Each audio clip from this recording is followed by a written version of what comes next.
He thought he'd buried his courage with his wife, until the day he found a trembling Comanche girl in his barn, branded as enemy blood. What he chose to do next would pit him against an entire town and change both their lives forever. Eli Mercer pushed the barn door open with a grunt, the hinges groaning like an old man waking from uneasy sleep. The morning air carried a bite of dust and frost, the kind that sank into the joints and reminded him he was no longer young. He had come for tools, nothing more, but what he found made him stop dead in the doorway. In the corner of the stall, half hidden beneath the straw, was a girl. Her hair was tangled and black as crow feathers, her dress torn at the seams and stiff with dirt. She had pulled herself into a knot, knees tight against her chest, eyes wide but hollow, as if they had seen too much already. Around her neck hung a strip of wood, rough and crude, and carved into it were two words burned dark with a hot iron: enemy blood. For a long moment, Eli just stood there, the silence broken only by the shuffle of horses stamping in their stalls. His first thought was to send her out, to run her back into the prairie where she had come from. A Comanche girl in his barn was nothing but trouble. Folks in town already had their suspicions about him, the way he lived alone since his wife passed, the way he kept to himself at the edge of the valley. This would be one more stone for them to throw. But she did not look like an enemy. She did not look like anything but a child, no more than 12, maybe 13 at most. Her bare feet were cut and raw, her lips split from thirst. When his shadow fell across her, she did not leap up or bare her teeth as he half expected. She only pressed herself deeper into the hay, curling tighter as though she could fold herself away from the world. Eli's eyes caught on the wooden tag again, the cruel words carved by a hand that meant to strip her of a name, a past, a place in the world: enemy blood. He thought of the gallows tree outside town, where men hung those the law or the mob decided did not belong. He thought of his wife, long gone now, who once whispered that every person carried sorrow under their skin, and sometimes what they needed most was not a rope or a rifle, but bread, fire, and a quiet place to rest. He set his tools aside slowly, careful not to startle her. She flinched anyway when he stepped nearer, her hands clutching the straw as if it might shield her. "I don't aim to hurt you," he said, his voice low and rough from disuse. She didn't answer, didn't blink, only stared with the kind of stillness that comes when fear has burned through to the bone. For the first time in years, Eli felt something shift inside his chest, a stir he did not welcome but could not deny. He left her where she was, but when he walked out of the barn, he found himself carrying a loaf of bread back in, setting it down within reach of her trembling hands, and for reasons he could not name, he did not ask her to leave.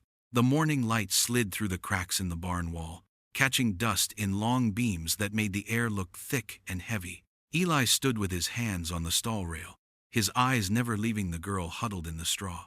She hadn't touched the bread he left, though her stomach had growled loud enough for him to hear. She just clutched her knees tighter and stared at nothing, the wooden tag still hanging against her thin chest. The words carved into it gnawed at him, pulling up memories he had long tried to bury. He remembered the boy, years ago, when the war parties still raided, and the cattlemen raised posses in answer. The boy had been maybe 14, the child of a Comanche mother and a white trader who never claimed him.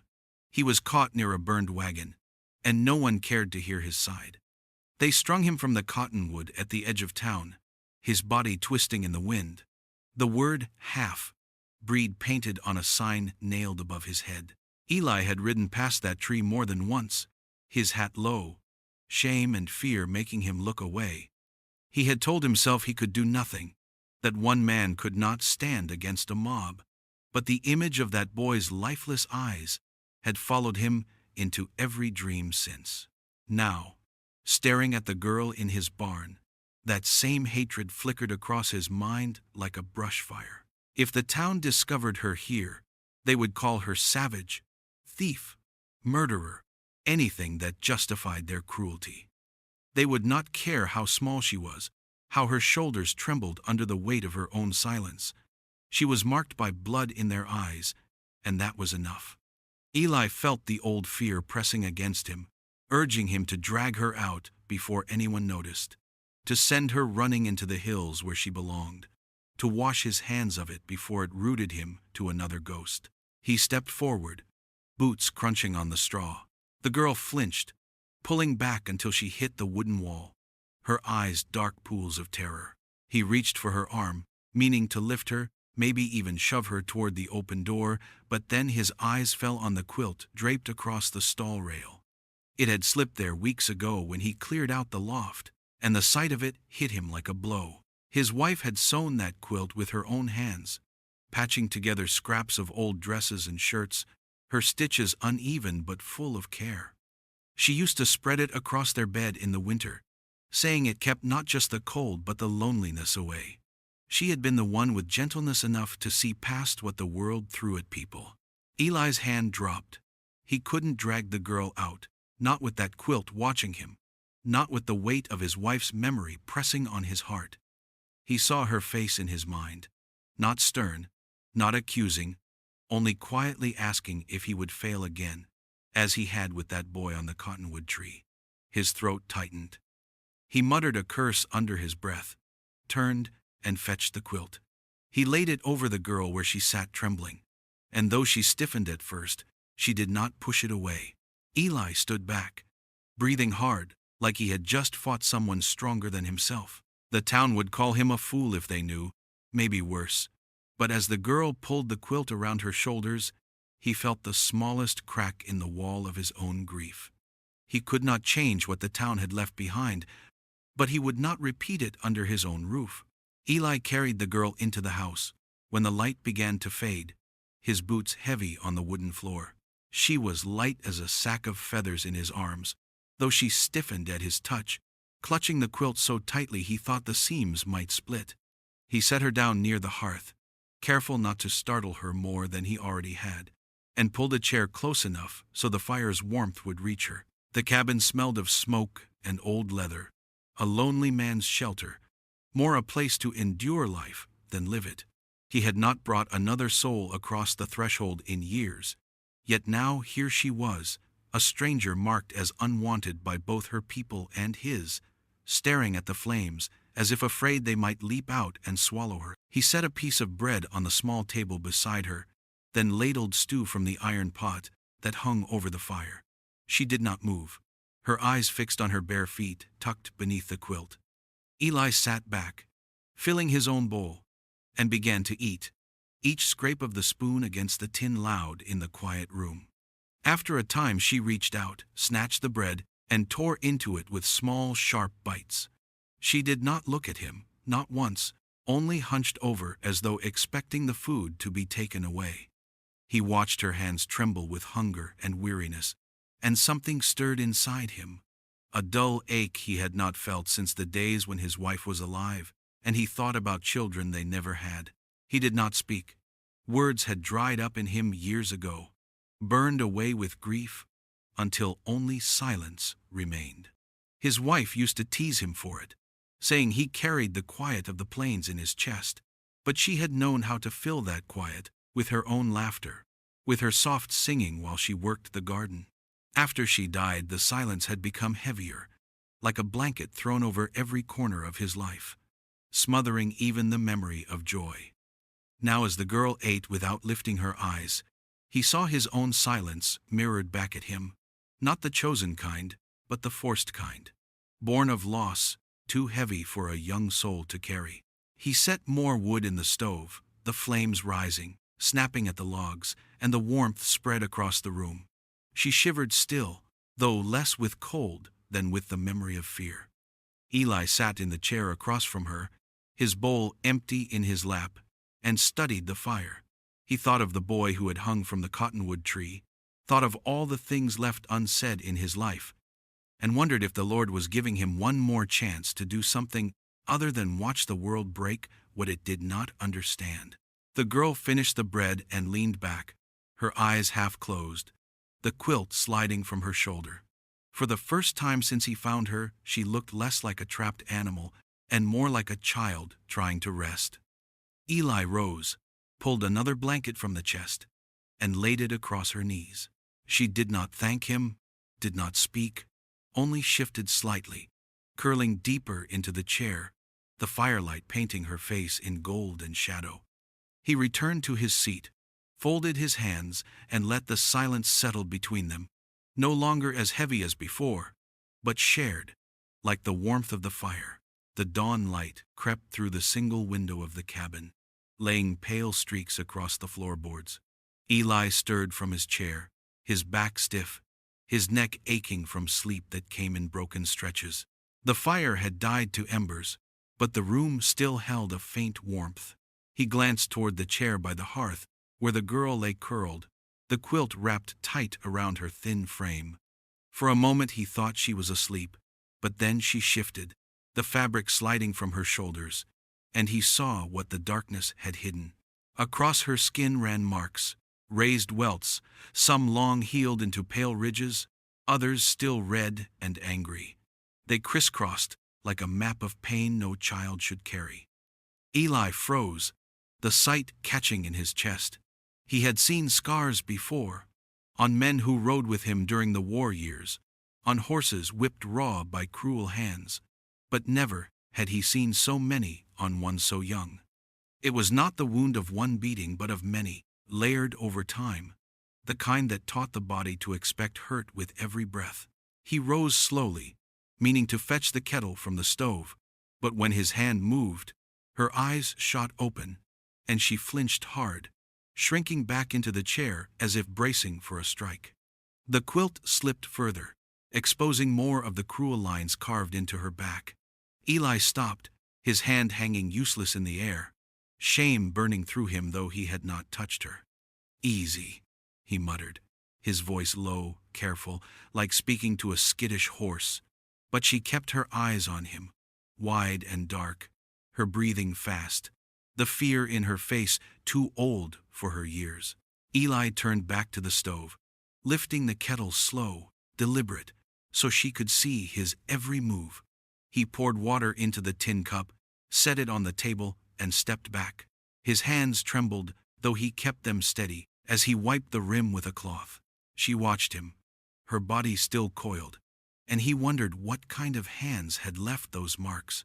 He thought of the Comanche, their raids, their captives, the stories settlers told of cruelty and fire. But he also remembered the town, the way they branded anything different as enemy, the way they nailed words to people like boards to a fence. The wooden tag still hung from her neck, its letters carved deep, and he realized, with a hollow ache, that it could have been either side that had marked her, maybe both. To her people she could have been a burden, to the settlers a threat. Either way she had been given no place to belong, only scars to carry. She reached for the cup at last, her small fingers wrapping tight around it, and sipped as though afraid even water might be taken from her. Eli sat back, the quilt pooled at her waist, and thought of all the cruelty the world made into law, cruelty men excused as justice or survival. He did not know who had branded her enemy blood, only that it was a lie.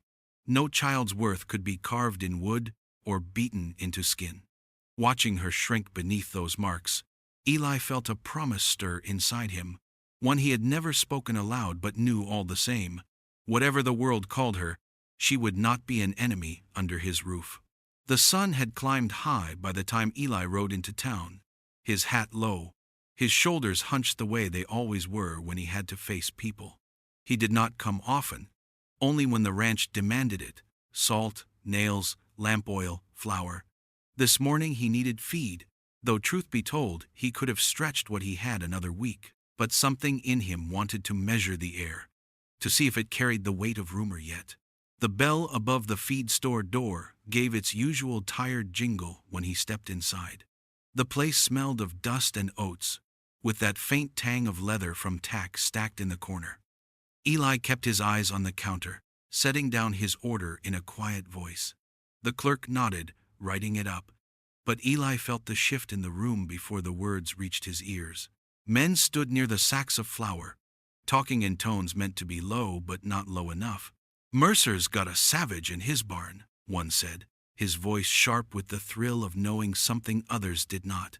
Another chuckled, dry as kindling. "Figures.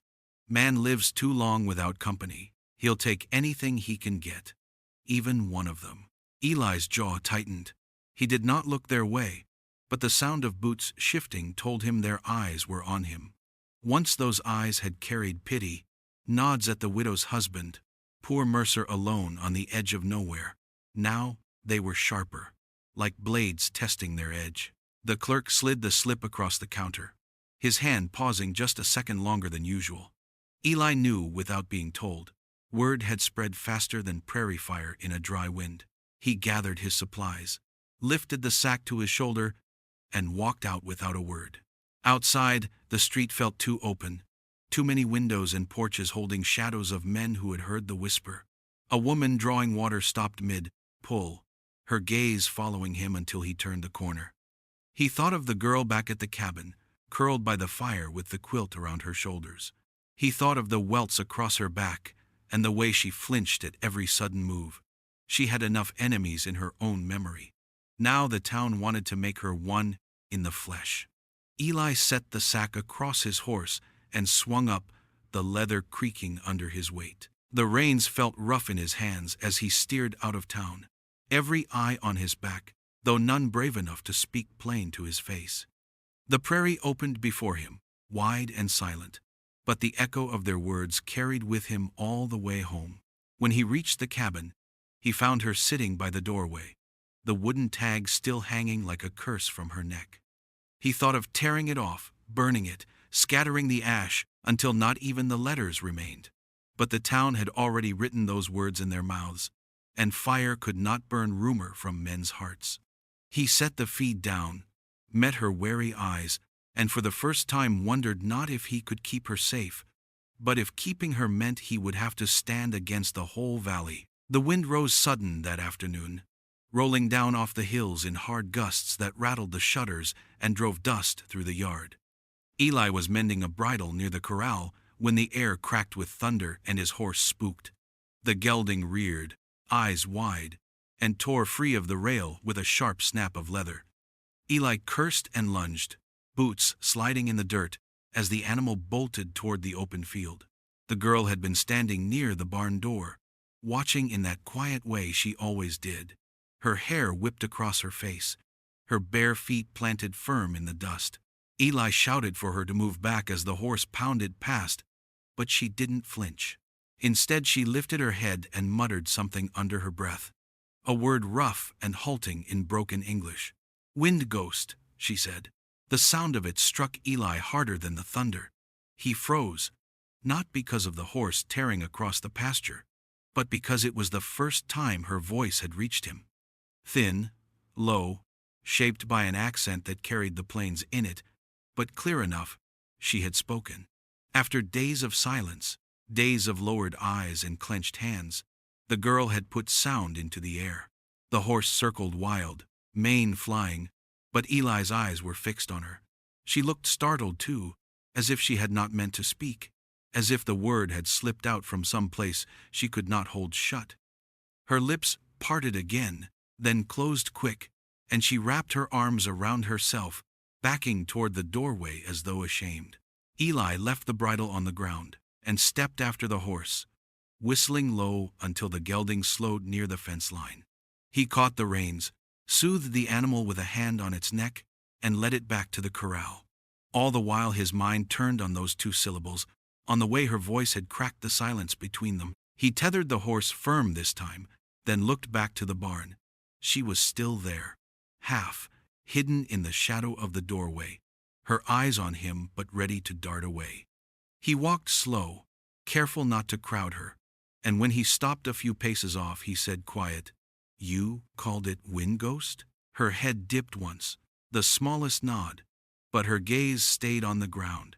Eli felt something in his chest shift, the same way it had when his wife first laughed in his arms years ago. It was small, fragile, but alive. He wanted to press her, to hear more, to coax that voice into the light, but he saw the fear in her shoulders and let it be. Instead, he knelt, picked up the bridle, and began his work again, humming low under his breath, like he once did when the nights grew long. Out of the corner of his eye, he saw her lean forward, listening. She did not speak again, but the sound she had given lingered in the air, soft and stubborn, like an ember refusing to die. That night by the fire, Eli thought of the word, wind ghost. It fit the storm that had blown across the land. But it fit her too, a spirit half seen, half heard, haunting the edges of his lonely life. And for the first time he wondered if she might not always be silent, if perhaps there were stories hidden in her yet, waiting for a moment brave enough to break free. The morning broke clear and cool, the storm of the day before gone, leaving the land washed in a sharp blue sky. Eli saddled the horse and gathered tools, glancing once at the girl as she stood near the fence, waiting. He had not told her to follow, but she came all the same, quiet as a shadow. He handed her a coil of wire and pointed toward the far pasture where the posts leaned, the winter winds having worked them loose. She nodded once, her face still solemn, and walked beside him across the grass. The fence stretched long and ragged along the ridge, weather beaten and sagging, the work of one man unable to keep pace with the demands of land that never rested.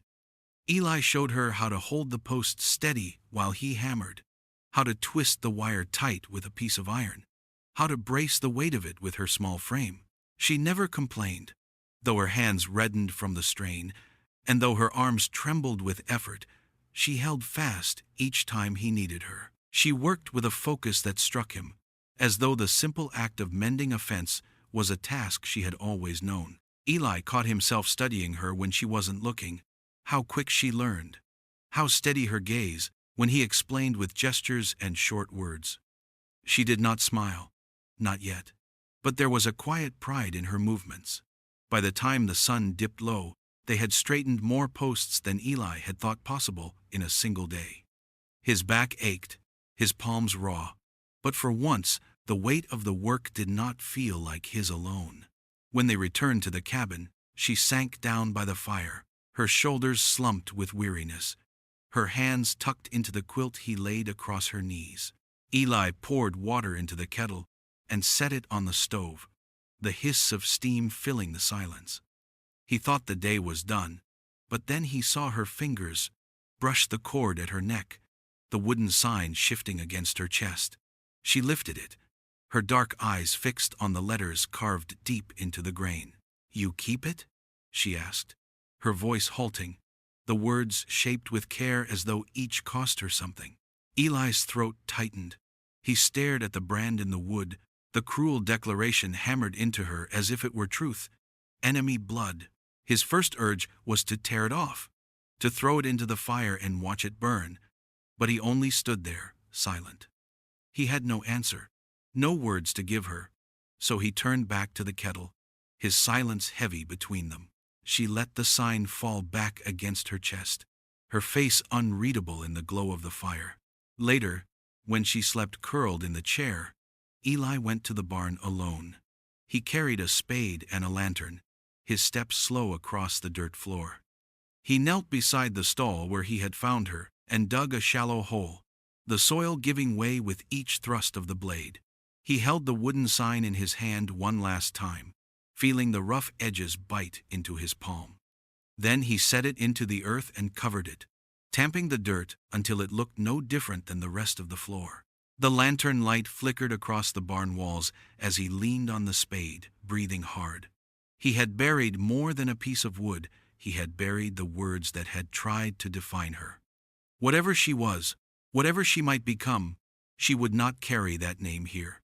He put out the lantern, let the darkness close in, and stepped back into the night. The stars bright and unflinching above. The late afternoon sun leaned heavy against the land, laying long shadows across Eli's pasture. He had been chopping kindling near the cabin while the girl carried water from the creek, her steps careful but steady, when the sound of hooves came up the ridge. He straightened, wiping his brow with the back of his hand, and saw 3 riders easing their horses down the slope. Neighbors, men he had known in passing but never close, the kind who gathered in saloons and judged from doorways. Each had a rifle slung casual across his saddle, but the weight of those guns turned the air sharp. They reined up near the fence, dust curling around their boots. The leader, a broad man with a scar cutting down his cheek, spat into the dirt and tipped his hat back. "Mercer," he drawled, his eyes sliding past Eli to the girl who froze near the well with the bucket in her hands. "Heard you been keeping company. Didn't figure you the type to take a Comanche pet." His laugh was harsh, scraping across the quiet like metal on stone. The girl stiffened, her shoulders drawing tight, as though the word itself had struck her. Her eyes darted quick to Eli, then to the horses, then back toward the cabin, looking for escape the way a cornered deer scans for brush. The bucket tipped, water spilling across the ground, but she didn't move. Eli felt heat rise in his chest, slow at first, then burning hot, a fire he hadn't carried since the day his wife was lowered into the earth. He set the axe against the block and stepped forward, his boots firm on the packed dirt. The men watched, grins playing at their mouths, waiting for him to shrug, to laugh along, to cast the girl aside like she was nothing more than a stray dog in his yard. That's how it always went in town. Men made their cruel jokes, and others swallowed them in silence. But Eli's jaw tightened. His voice came rough but steady, carrying a weight it hadn't in years. "She's under my roof," he said, each word measured, "and you'll hold your tongue when you speak of her." The scarred man's smile faltered, just for a breath, before twisting into something meaner. "Careful, Mercer. Folks already wonder what you've been up to out here alone. You start playing house with a savage, they'll stop wondering and start acting." "Wait." Eli stepped closer, close enough to see the twitch in the man's reins, the flicker of uncertainty behind the bravado, his own grief and years of silence pressed behind his words, sharpening them to steel. "This is my land," he said. "You don't tell me who belongs on it. You ride past, you keep riding, or you'll answer to me." The air stretched thin. The girl's breath caught in her throat. For a long moment no one moved. Then one of the other riders chuckled nervously and muttered, "Ain't worth it, Joe." The scarred man spat again, though the edge of mockery had dulled. With a jerk of his reins he turned his horse, the others following. And soon the ridge carried only the sound of hooves fading into distance. Eli let out a slow breath, the tightness in his chest easing, though his hands still shook. He turned to the girl, who clutched the bucket to her chest, eyes wide with something like disbelief.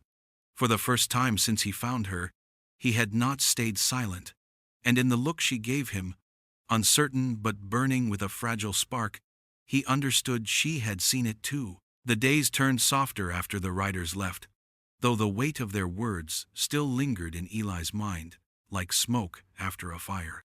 He kept his work steady, fixing what needed fixing, tending to the land as he always had, but now the girl moved beside him instead of trailing behind.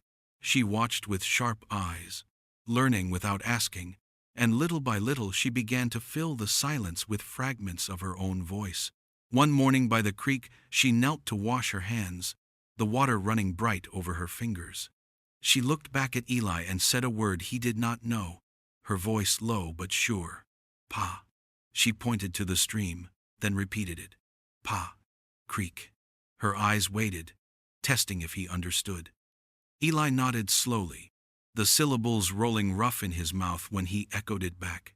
She gave the faintest flicker of a smile, quick as a bird darting through the trees, and then looked away. After that, the words came piece by piece. She touched the flames in the stove and whispered, "Tua, fire." She tipped her chin toward the open sky and said, "Pia." Each time she spoke, she carried a quiet pride, and each time Eli repeated the sound, awkward on his tongue, she gave that small, approving nod. The language felt like stepping into a world he had never seen, and though he knew only scraps, the scraps felt like more than he had spoken in years. Eli, in turn, began to show her the tasks that made up his days. He led her to the barn where the cow stood heavy and patient, and he guided her hands to the teats, showing the rhythm of squeeze and pull. Milk spilled clumsy at first, But she learned quick, her small hands steadying until the bucket filled with foam. She looked up at him, her face marked with concentration, and he felt a rare warmth spread through his chest. Later, with the bridle spread across the workbench, he showed her how to mend leather, how to thread the awl through the worn strap and pull it tight. She bent close, eyes narrowed, repeating the steps until she could stitch a clean line herself. She never asked why he taught her, and he never explained. It simply became the rhythm of their days, a weaving together of silence and words, of work and rest, of his world and hers. At night they sat by the fire, the quilt around her shoulders, the kettle hissing low. She would murmur words in Comanche, pointing at the cup, the chair, the door.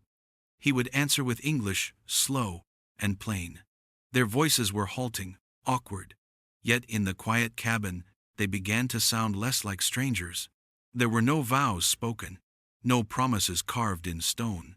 Yet each fence they mended together, each word they traded across the fire, became its own kind of bond. Two lives torn by cruelty, stitched again not by grand declarations but by small things. A shared glance, a lesson passed from hand to hand, the soft echo of a new word taking root. And though Eli never said it aloud, he felt the truth of it settle deep in him. The loneliness that had once been his only companion was no longer whole, and neither was she. Together they were piecing something back, thread by thread. The smell of smoke carried across the valley before word reached Eli's cabin. He noticed it first at dusk, a faint bitter tang on the wind, the kind that clung after dry wood had been burned to ash. By morning a rider came hard up the trail, his horse lathered, his face grim. A wagon had been found near the river, blackened and broken, its wheels half sunk in the mud. Two settlers dead beside it, their bodies charred and stiff. No one needed to say what the town would think Comanche. The word itself was enough to rattle every door in the valley. By noon the sheriff arrived, his badge dull with dust, his jaw set like stone. Eli had been mending tack by the barn when the man rode up with two deputies at his side. Their eyes swept the place quick, sharp, as if the guilt they hunted might rise from the dirt. Eli wiped his hands and stepped forward, forcing calm into his voice. "What brings you out this far?" The sheriff swung down from his horse, boots heavy on the ground. "Wagon's been burned," he said flat. "Good people dead. Words going around you, been keeping company with a Comanche girl." His gaze cut past Eli toward the cabin door. Eli's chest tightened. "She's no part of that," he said too quick, but the deputies were already moving. One shoved open the door, the other storming inside, and within moments the girl was dragged out, her thin arms pinned, her face pale as ash. She cried out once, not in words but in a sharp sound that split the air. Eli moved to block them, but the sheriff raised a hand, warning, his other hand resting easy on the butt of his revolver. "She's just a child," Eli said, his voice rough with anger.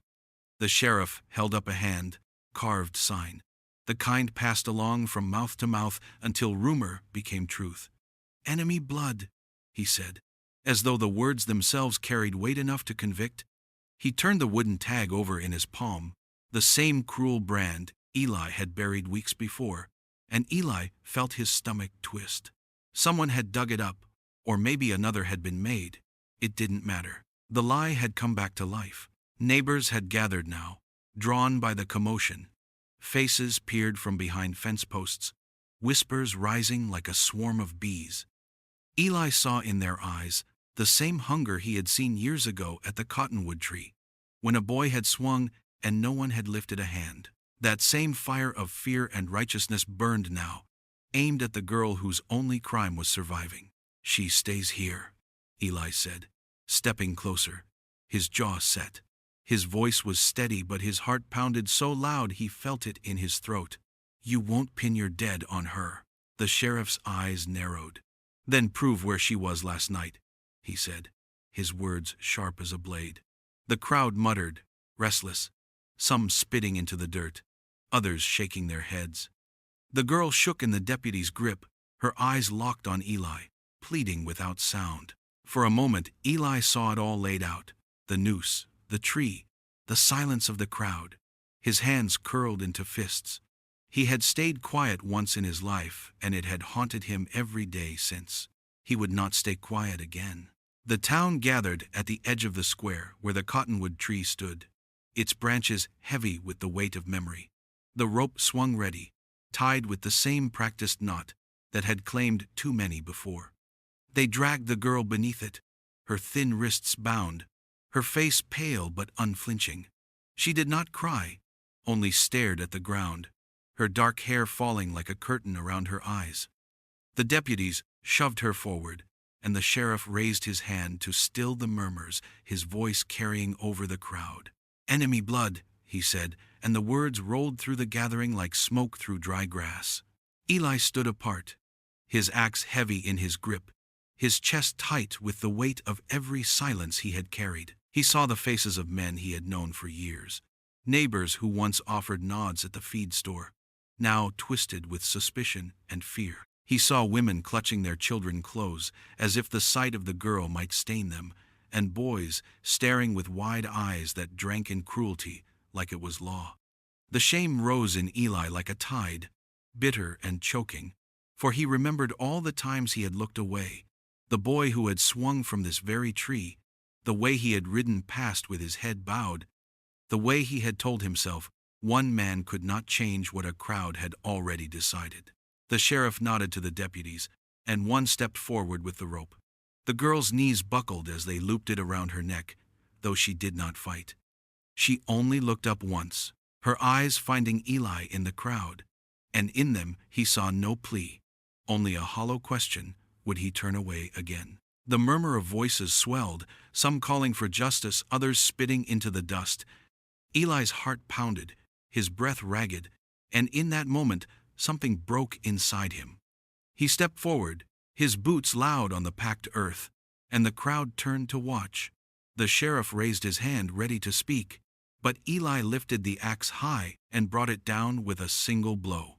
The rope split clean, the fibers scattering, and the girl fell to her knees, the noose tumbling useless beside her. The crowd gasped, a sharp intake of breath that seemed to freeze the square.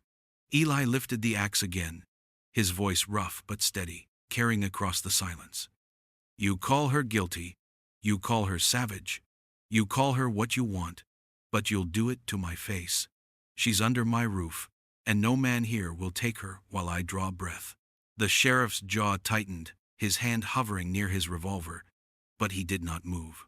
The crowd shifted, unease rippling through them, for Eli Mercer had been a quiet man, a man of grief and silence, and now his voice cut like steel.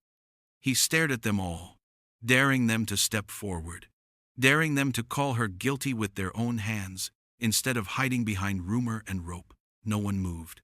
Dust swirled in the hot wind, carrying the weight of their fear and their doubt. Slowly Eli lowered the axe, his eyes never leaving the sheriff's, and then he reached down, pulling the girl to her feet. The crowd watched, their whispers rising again, but none stepped to stop him. For the first time since his wife's death, Eli felt the silence inside him give way, not to grief but to defiance, and he knew there would be no turning back. The ride back to the ranch was slow, the girl swaying in the saddle before him, her thin hands gripping the horn as if the earth might tilt her off. Eli kept one arm steady at her back, guiding the horse through the dust of the open plain. Behind them the town shrank into silence, though he could still feel its eyes on him, the weight of every whispered word that would follow. Fool, they would call him. Traitor. Worse. But none of that carried half the weight of the shame he would have borne had he stayed silent one more time. He had chosen, and though the road ahead stretched hard, he felt a strange lightness in his chest as the cabin came into view. Days turned into weeks, and the world kept its distance. Men who once tipped their hats now crossed the street. Women who had left him pies in his first months alone no longer looked his way. At the store, voices quieted when he stepped inside, and every measure of grain cost him double in cold stares. Eli bore it the way he bore the years of loneliness, with steady hands and a face that showed nothing.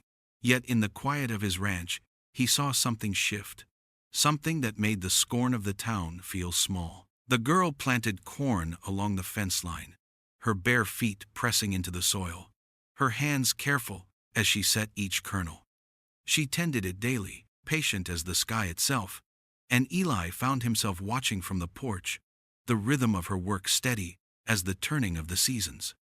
At night she sat by the fire, combing through her dark hair with the wooden comb he had mended for her, braiding it neat before laying down her head. The sight of it, so ordinary, so human, felt like a balm laid across years of silence. Then one evening, as the fire crackled low and the kettle hissed gentle on the stove, it happened. She was stacking wood by the hearth when a piece slipped, tumbling against her bare foot. She yelped, hopping on one leg, her face twisting in mock fury at the stubborn log. The sight was so absurd, so unlike the guarded stillness she carried, that Eli chuckled before he could stop himself. She froze, eyes wide at the sound, then her mouth twitched. A laugh broke from her, sharp and clear, ringing through the cabin like music the walls had forgotten. She clapped a hand over her mouth, embarrassed, but the sound lingered, filling the room with something no one could steal from her. Eli leaned back in his chair, the weight of it settling over him. That laugh did not belong to the town. It did not belong to the word carved in wood, or to the fear that had followed her across the prairie. It was hers alone, untamed, unbranded, a sound that proved she was more than what the world tried to name her. He never called her daughter, for she was not born of his blood. He never called her wife, for she was too young, nor ward, for she was not his to own. He called her what he had thought forever lost, a word he spoke to himself as he watched her braid her hair by the fire, her shoulders loose, her eyes no longer hollow. Family. And in that small cabin on the edge of the valley, where corn sprouted green against the fence and laughter rose where silence had once lived, Eli Mercer found something rarer than peace. He found the sound of belonging. If this story left its mark on you, subscribe, like, and saddle up for more videos.